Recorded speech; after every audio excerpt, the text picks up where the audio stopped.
नमस्कार, आप सभी को प्रेम से राधे राधे, जय श्री कृष्णा। 23 सितंबर 2023 सैटरडे का दिन, और मैं आपके सामने आया हूं अपना नया वीडियो लेके अपने चैनल अमेजिंग जियो में। ये चैनल सिर्फ सत्य को सपोर्ट करता है और इसलिए सत्य के अलावा ये किसी संस्था, नेता, पंथ और राजनीतिक दल या विचारधारा के खिलाफ है। आज हम समझने की कोशिश करते हैं the real science of Bharat. नाम में बहुत कुछ रखा है, और अगर आपने नोटिस किया हो तो हाल फिलहाल में हमारा जो ओरिजिनल नाम था वो हमें वापस मिल गया। नाउ इसका क्रेडिट बहुत सारे लोग लेने के लिए पीछे पड़े हुए हैं, but ultimately the reason is something else. The nature has forced the people, the leaders, to change the name. अगर ऑपोजिशन ने इंडिया नाम नहीं चुना होता तो शायद रूलिंग पार्टी ने भारत नाम को चूज नहीं किया होता। तो this is called Maya. Ultimately काम सारे के सारे उसी के लिए कर रहे हैं, बट अपने ईगो में वो बताना नहीं चाहते और उसका क्रेडिट लेना चाहते हैं। खैर, कोई बात नहीं, it's all happening, that is very good thing for me. So ये जो नाम बदला है, अब इस नाम बदलने से क्या होगा? बहुत कुछ बदलेगा। ऑलरेडी बदल रहा है, तो अभी और भी बहुत सारी चीजें बदलनी है। So we as the people of Bharat, we need to understand the real science of Bharat. तो आज समझते हैं विज्ञान को। विज्ञान जो शब्द है उसका सही अर्थ है प्रकृति का क्रमबद्ध और सुव्यवस्थित ज्ञान। अब प्रकृति जिसमें सब कुछ आ जाता है, वो सारी सिचुएशन आ जाती है जिसमें हमारी कंट्री है, जिसमें हम सब हैं इंडिविजुअली और कलेक्टिवली। और इसमें कुछ चीजें हैं जो हमें दिखती हैं, जैसे फिजिकल बॉडी, पेड़ पौधे, जीव जंतु, और कुछ चीजें हैं जो हमें नहीं दिखती। इंग्लिश में अगर समझे तो physical and non physical. Modern science जो कि पूरी तरह से फिजिकल एस्पेक्ट पे ही लक्ष्य बनाती है और अपने लॉजिक भी लगाती है, पर फिर भी अंत में निष्कर्ष निकलता है कि this universe is governed more by the non physical aspects, जिसको पहली बार मॉडर्न साइंस में आइंस्टाइन ने जाना। And he said that everything is energy, no matter what we see, everything is energy. So energy cannot be destroyed, it can only be transformed from one form to another. और उन्होंने equation दिया E is equal to mc square.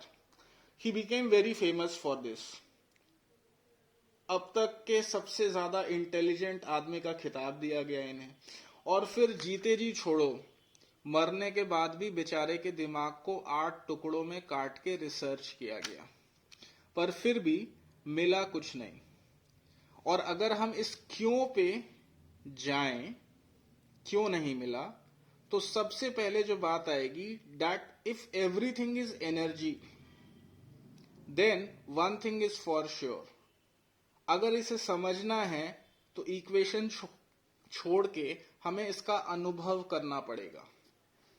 और यहीं पे भारत, जो कि देश है महावाक्य का, अहम ब्रह्मास्मि, तत्वमसि, जो बात करता है अनुभव की, सब कुछ ब्रह्म ही है यहां पे। और इतना ही नहीं, तुम भी ब्रह्म ही हो। सब कुछ बाहर का ही हमें पसंद आता है, पर ये जो भी बाहर का है आधा अधूरा है और ये किसी काम का नहीं है।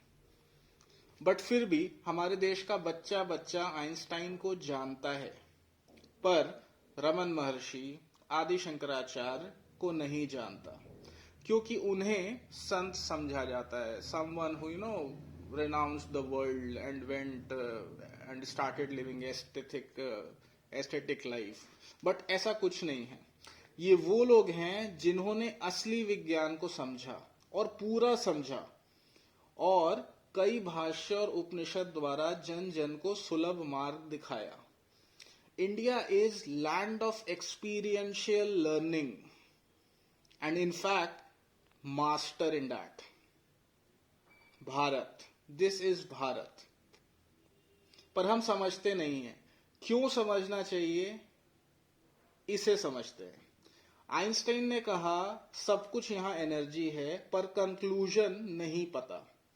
पर सब कुछ एनर्जी है, पर इसका पर्पस ऑफ क्रिएशन क्या है? What is the purpose of this creation? क्यों ये किया गया? तो अब इसका जवाब जो है, दैट इज विवेक चूड़ामणि, आदि शंकराचार्य कृत अद्भुत रचना और छोटी सी रचना, जिसमें वो ना सिर्फ ये बताते हैं बल्कि ये अनुभव कराते हैं कि सब कुछ ब्रह्म है, सब कुछ एनर्जी है। मन, बुद्धि और अहंकार के पार सब कुछ ब्रह्म है। मन नहीं, बुद्धि अहंकार नहीं, मतलब इच्छा भी नहीं। तब इस ब्रह्मांड का लक्ष्य क्या है? और उत्तर है लीला। It's just a play. तो इसीलिए सनातन में लीला कथा का बहुत ज्यादा महत्व है। मॉडर्न कॉन्टेक्स्ट में अगर इसे समझा जाए तो एनर्जी जो पूरे ब्रह्मांड में है, जब वो कॉन्शियस स्टेट में एक ह्यूमन बॉडी में जन्म लेती है, तब क्या हुआ, क्या होता है, यही है अवतार का कॉन्सेप्ट। और इन्हीं लीलाओं का वर्णन मिलता है पुराणों में। और पुराण क्या है?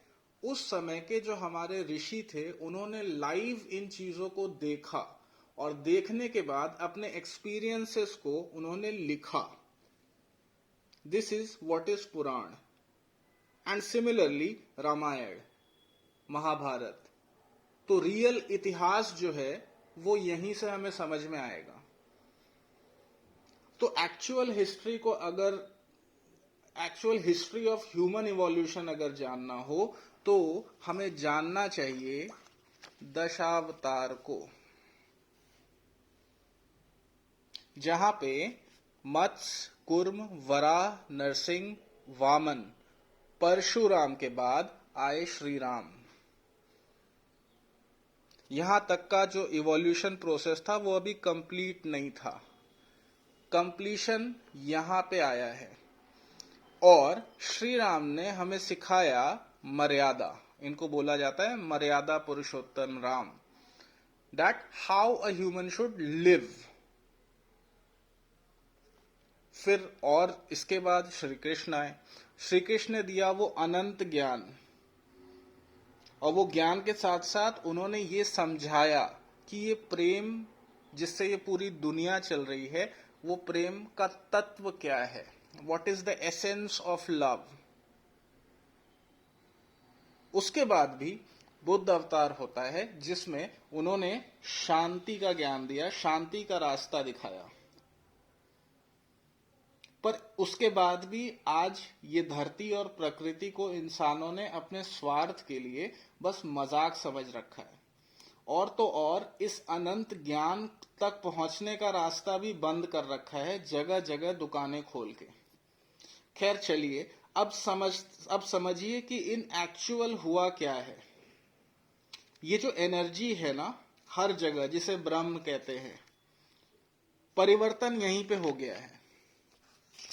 रियल चेंज यहीं पे हो गया है। और अब तेजी से प्रकृति ने बदलाव करना शुरू कर दिया है। मोरक्को, लीबिया और बहुत सारी ऐसी घटनाएं इस एक साल में हो चुकी है जो शायद पहले कभी नहीं हुई थी। तो समझने वाले समझ सकते हैं, बाकी मेरा काम है बताना, मैं बता रहा हूं आपको। तो बहुत तेजी से ये सारे परिवर्तन होने शुरू हो चुके हैं। और जैसा कि पहले भी मैंने बताया है कि हमारी बॉडी भी इसी एनर्जी से बनी है, तो ये बॉडी भी चेंज हो रही है। अब अगर हमारे कर्म सही हैं और अगर स्पिरिचुअलिटी को समझा है, तब तो बॉडी में कोई प्रॉब्लम नहीं होगी। पर अगर नहीं तो प्रॉब्लम होगी। अगर आप अपने आसपास ऑब्जर्व करेंगे तो आपको लीवर, लंग्स, किडनी और इंटेस्टाइन प्रॉब्लम ज्यादातर देखने को मिलेगी। Heart disease, blood pressure common है, बुखार हो ही रहे हैं। मेडिकली कोई आंसर है नहीं, पर फिर भी कुछ ना कुछ निकल ही जाता है। पर इन सब का जो एक्चुअल कारण है वो है the change of the overall energy in this world, and this is all part of the game, जिसमें सर्वाइवल ऑफ द फिटेस्ट, मतलब फिजिकली, इमोशनली और सबसे ज्यादा स्पिरिचुअली, ताकि अल्टीमेटली सच सामने आ सके। अगेन लीला।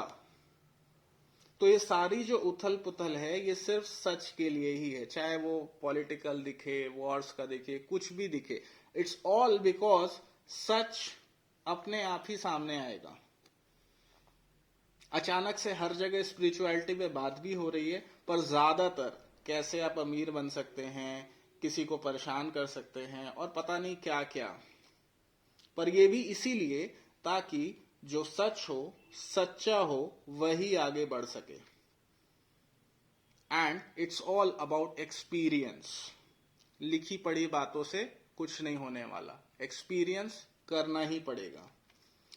मैं आज के यंग जनरेशन जो पढ़ रहे हैं उनको बस एक बात बोलना चाहूंगा, paradigm shift is in action.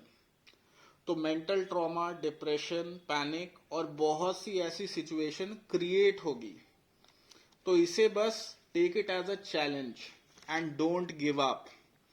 Specially don't take any grave action like suicide, addiction और एनीथिंग दैट इज नेगेटिव। हाल के दिनों में कोटा से जो खबर आई है दैट इज बहुत ज्यादा हिलाने वाली है। So you should never go for this. हमेशा याद रखिए, रास्ता हमेशा होता है और वैसा ही रास्ता है ये ज्ञान का, और इस ज्ञान से ही सब कुछ सुगम हो जाता है, पर चलना होता है। प्रॉब्लम बस ये है कि जनरेशन से हमने इस रास्ते पे चलना छोड़ दिया है, and because of the system that has been created हमारा और इससे कनेक्शन छूट चुका है। पर आपके अंदर पोटेंशियल है, तभी आपने इस टाइम जन्म लिया है। तो अपने विश्वास को बनाए रखे, और कुछ मिले ना भी मिले अगर, तो सिर्फ शब्द hope and faith, I have hope in my self and the divine, इस एफर्मेशन को यूज करिए एवरी मॉर्निंग। अब क्या है ये प्लान ऑफ एक्शन? तो ये जो प्योर एनर्जी है जो आपके अंदर है उससे जुड़ना है, सारी इम्प्योरिटीज को हटाना है, और जैसे ही आप जुड़ जाएंगे वो सारा का सारा ज्ञान, सारी सिचुएशन आपको पता चल जाएगी and everything will be in control. मन के हारे हार है, मन को जीते तो जीत। ये सारा सुख दुख जो है वो मन का ही है, तो इसे ही जीतना है, और इसी की ट्रेनिंग का प्रोसीजर है अपने वाइब्रेशन पे काम करना। और ये आप ऐसे नहीं कर सकते, you will have to surrender. तो सरेंडर करिए, प्रे करिए, ask for the way and you will get the way. Universe ये ऐसे ही काम करता है। We need to ask at a certain vibration and then whatever we require is provided. This is the real world in which we are living, and the real science is live in action, जहां modern science के logic काम नहीं आएंगे। तो take it as a case study, कछुए की तरह आराम से ऑब्जर्व करिए and don't panic at all. That's all for today. Hope you all will understand and you all will try to elevate yourself, जिससे आप हमेशा पॉजिटिव फ्रेम ऑफ माइंड में रहें और कोई भी सिचुएशन में आप पैनिक ना हो। तो दैट्स ऑल। राधे राधे, जय श्री कृष्णा।